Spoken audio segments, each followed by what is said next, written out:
Hi there. Welcome to Tech Talk Weekly. I'm Bob from Creation Station. This is our weekly show where we talk about two or three interesting tech stories in the news, get you a fun library fact, send you on your way in about 20 minutes. As always, if there's a story you'd like to see us cover, Creation Station at broward.org comes right to me. Today, I have John Hunter, the librarian senior Community library manager, comma, manager. senior. Yeah, I There we know. go. Okay. There we go. Up at Northwest Regional Library. I opened up that library a million years ago, John. I have seen photographs. I went through the photo albums and found you. No, there you. So tell us about what's going on up there. What do you do as part of being up there in charge of the regional? So a big part of my job is forming connections, reaching out to other community organizations that are active in Coral Springs, and encouraging people to come into the library, use the library as a hub. We have a charter school next door, and so we always have a big influx of students coming in on school days after school. And then managing things like staff and the building and all that fun stuff. Yeah, it is a huge Northwest Regional is always up one or two in number of people coming in those doors every day, isn't it? And It's we like it crazy. that way. Yes, it is. It's so much fun. Let's get into some of these stories today. I have this first one about chocolate. What kind of chocolate do you like, John? Oh, I'm probably a dark chocolate guy. Good. That's exactly me too. I've got the jar of dark chocolate M&Ms sitting next to my desk at home, and here at work I've got the individual wrapped ones so people can share and borrow them. Turns out this story here, coming out of the University of Leeds, is that they figured out why we like chocolate, and it's not about the taste. It's all about the texture and how much fats and how many things are like that. So when you're doing your dark chocolate, do you do the super dark cacao, or what's your percentage? Do you know? I don't know what my percentage is. I just know I like it a little less cloying, a little less sweet, and Hmm. maybe a little more complex. Yeah, and that's kind of what they were talking about here is where you get that feel in your mouth for how you like that chocolate when it starts to you just get that fat starting to melt and where it goes. And some dark chocolates, my mother loves this 85% stuff, and that's just way too dark and bitter for me. I'm closer to 65% or so. I actually had to do a little project on this one time and marking all the things. Okay, we're at 25, 50, 75. They make 95% dark chocolate. I'm like, oh, That's for the hardcore folks. really, really hardcore bakers, I think. Um, but it also, one of the things that I found really interesting about this article was you need that fat layer on the outside rather than the inside of the chocolate. Yeah. So it's kind of like when you bite into it, it's not as much. It's almost like you're sucking on when you're using those lozenges or something like that. It's the melt. It's right. It's when the fat starts to get to a particular slickness, or that's what people are responding to, not necessarily the taste so much, the so-called mouth feel. Yeah, I wondered, do you think that it's has something to do with like frostings and stuff too? They didn't go into that in this article, which is kind of disappointing. Like I was thinking they only went to like just chocolate, and I'm like, wait, we're adding this flavoring to everything. Yeah. No, I think it is true. I think, that's what I have a sister who's a bit of a lunatic because she likes to eat the frosting off of cakes, but not the actual Nice. cake. And she has a daughter who's the exact same way, so it's genetic. But the second year of COVID, my inner monk kicked in, and I lost 95 pounds Nice. using the weight loss method where Hmm. you count points, not to be too commercial about it. Yeah. But for me, mouth feel, how things feel in your mouth, crunchy, chewy, gooey, you know, I try and get a variety of that every day, and I think Yeah. that's how I was able to lose the weight and still be satisfied, you know? Oh yeah, Because definitely. that is kind of that's the thing that people don't talk about, that it's all about the mouthfeel, and I think Yeah. that's Yeah, obviously the yeah, case here. fully agree. It is as much, do you enjoy what you're eating? Because if you enjoy it, then you're not gonna eat as much, paradoxically, because you feel full, you feel good. "Hey, that was a good little meal. I liked that," instead of having to keep eating to make yourself feel better. Yeah. And as always, all these links are in the chat for you. We've got a link directly to this for the insights into multi-scale lubrication mechanism of edible phase change materials, which is what they're talking about here. Is we are going on about chocolate. What they're really doing is talking about how the phase change of a particular substance in your mouth. Scientists, if they just labeled it as, hey, chocolate tastes good, they might get Yeah. some more people reading their articles. This is vaguely off-putting to me, the way they've conceptualized this, but yes, I agree with you 100%. It's one of those things. Um, and then our next topic for the day is along those same lines of what is it that is how you phrase things. And so this is robots. If you watched our show before, hopefully you have, you've seen us talk about robots before. But give me your definition of a robot, John. What do you really think a robot is? Well, it's interesting that you ask, because I've got sort of the Star Trek strain where you're really concerned about sentience, and so a robot is a mechanism, it's an android, but it doesn't have full awareness, right? But what this article seems to be really kind of focusing on is more of the Star Trek or a Star Wars Yeah. notion of what a Yeah. Yeah. droid Yeah. Yeah. is. And I think they're suggesting that there are a lot more droids around us, a lot more robots than we realize. Oh yeah, 100%. I mean, I grew up with robots partially because my uncle worked at GM on the assembly lines, and he was one of the first people who saw this was coming, and he was like, "Okay, I'm gonna switch from working the assembly line to fixing the robots." Nice. And so he kept a job for decades and decades after that because of that. And this also, like you said, this is very much, is it the physical device? Is it a robot? Is it the smarts of it? Is it how it communicates to you? Because, like, I would argue a Roomba is a robot, but it's not a droid. It can't communicate to me. I don't count that little beeping and whining about, hey, I'm stuck under the curtains. That doesn't quite, unless you can vocalize that to me and tell me, hey, come get me, please. Did Yeah. R2D2 vocalize? I mean, in any with any more You clarity make than a the you make a robot? very good point. Yeah, you make a very good point on that one. And I wonder, like, the robot that we have working for the library system, it's not intelligent at all. I mean, it knows not to bump into people, and it knows where we've placed all the books and stuff around the library system or around that individual library. But I don't know. I don't think of that as intelligent either along those lines. I really want my intelligent robot, like you said, I want it to be able to talk. I want it to be able to reason. I want it to be able to interact with me.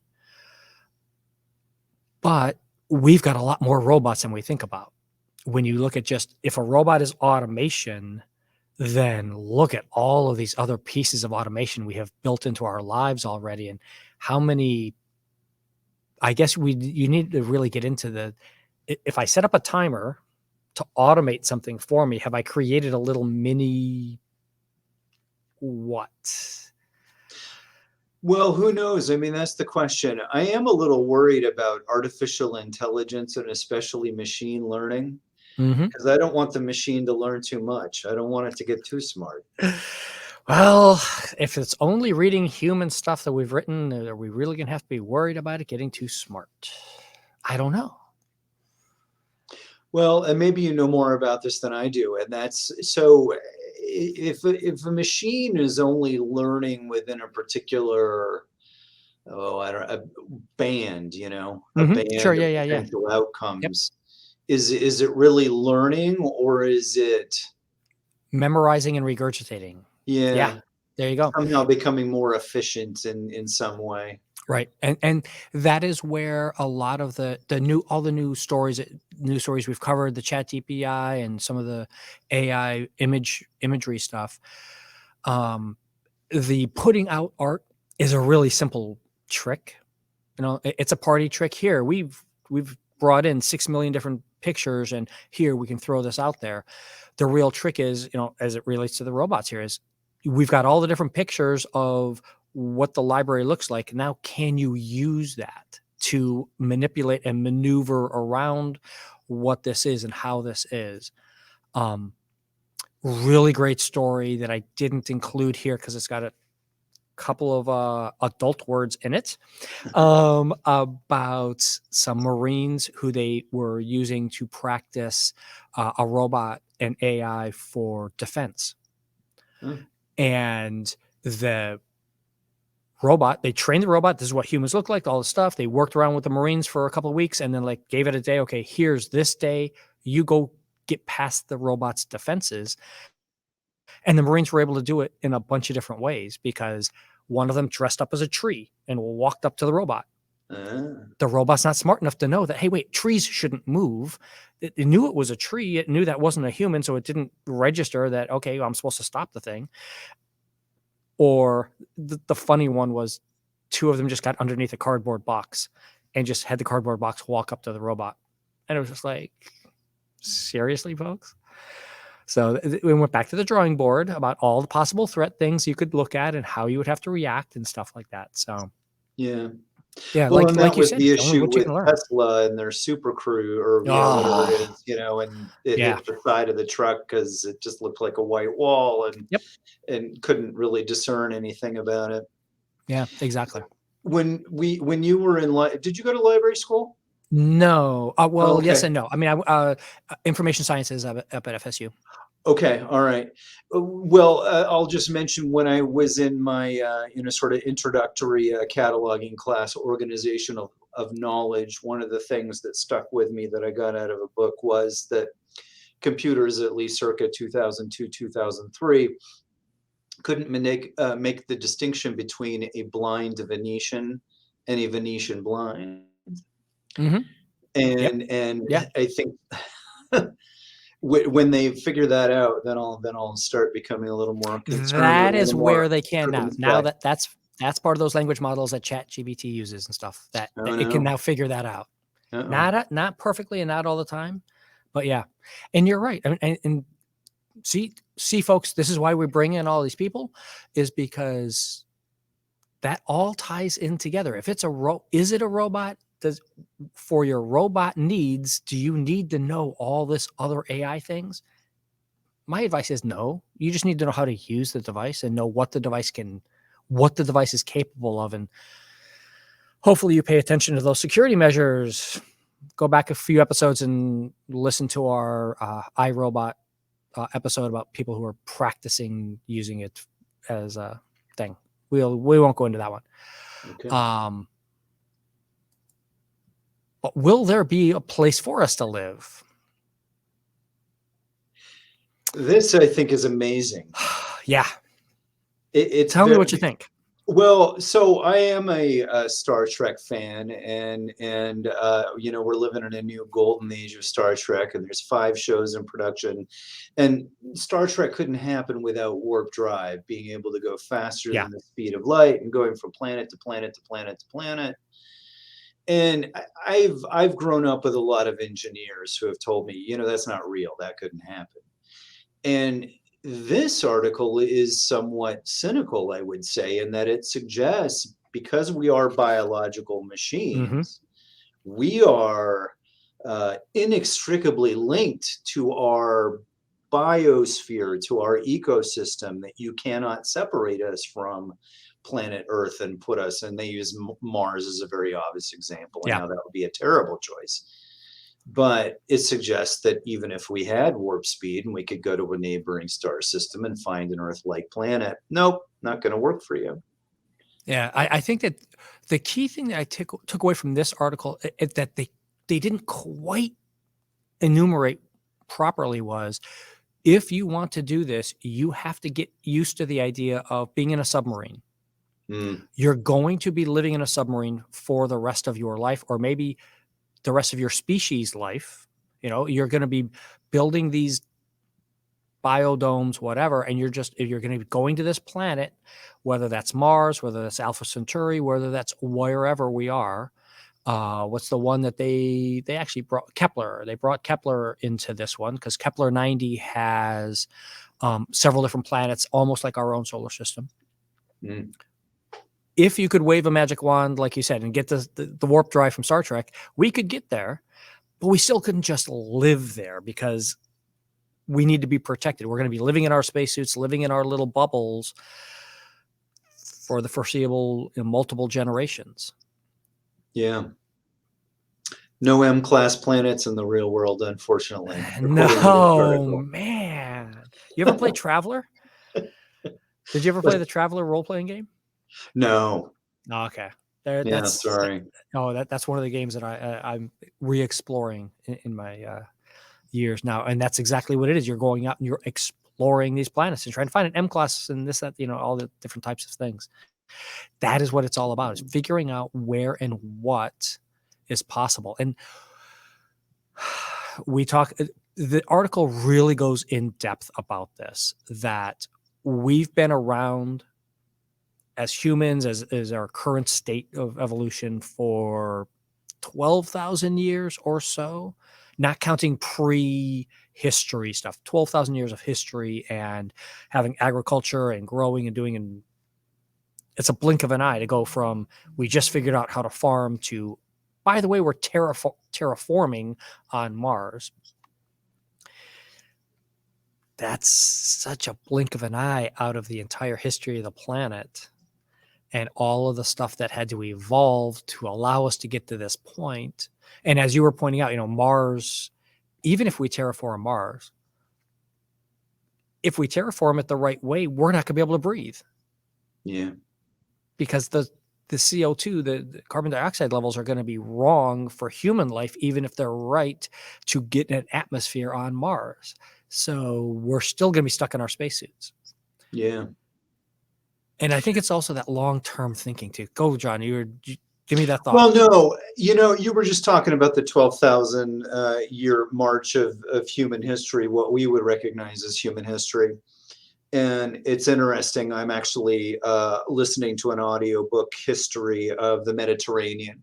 And it goes back, let's say 4,000 or 5,000 years, and early civilizations, and how you have this common element of trade and encounter and so on and so forth. And you end up with cultures that kind of expand on this prototypical architecture, right? And that evolves into delivery of culture and cultural refinements and art, and that evolves into religious practices and standardization as more cultures encounter each other.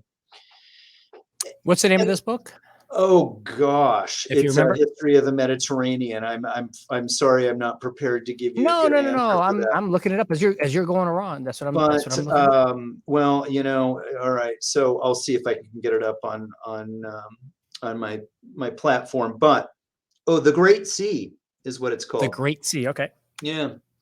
But you talk about the fact that actually, for as long as that history was, we've made dramatic progress over those years in the culture that we live in and the technology and everything. It would be unrecognizable from what came before us. Well, just look at like the automobiles and, I just was throwing up that real quick there. Yeah, no, just I to show see that. Yeah, I don't think any of those are them. Go to the automobile idea. Well, so in 100 years, more or less, they came out with what we would recognize as being a prototypical automobile, to now with AI and everything and all the nanny features, the lane monitoring and the collision avoidance and all that we're right on the cusp of cars basically driving themselves enough to protect us from other drivers, and that's a quantum leap I didn't think we would see in our lifetimes. Yeah. So who knows what's and it's possible. happening fast. And Yeah. I think that people think, oh my God, this is happening so fast. They tend to forget 100 years ago, we went from horses being the predominant mode of transportation to cars being the predominant mode of transportation in less than 25 years. Yeah. It was just an immense leap forward. We went 60 years from the first Wright brothers to landing on the moon. So yeah, change can happen super fast, or it can just be the same thing where you're going to argue with your mother-in-law when she moves in. And we've been doing that for 15,000 years. Yeah. That's just the way things are, Rightfully I think. so. Yeah, yeah. Thank you so much for being here today, John. What's going on up at Northwest Regional that you want to talk about? This Saturday, we are having our Chinese New Year celebration, and we're going to have dragon dancing, food, crafts. It starts at 2 p.m., free for everybody, and we hope we'll get a huge turnout. Yeah, so if you're up in anywhere in Broward, Palm Beach, go hit it. It's a huge library. You've got to come in and see it. Anybody cracked the code yet on your sculpture that you know of? I know what you mean, and no, I don't know. Not Yeah. that I'm aware of. I'm not giving it away. I want people to come to the physical building and see it and take a crack at it and see what you can come up with. We've got a Nice. fun little metal sculpture right there in the lobby for you. Yeah. Okay, let's throw up our final slide here. If there is a library you'd like to see featured one week, let me know. CreationStation@broward.org. Have a great week, everybody.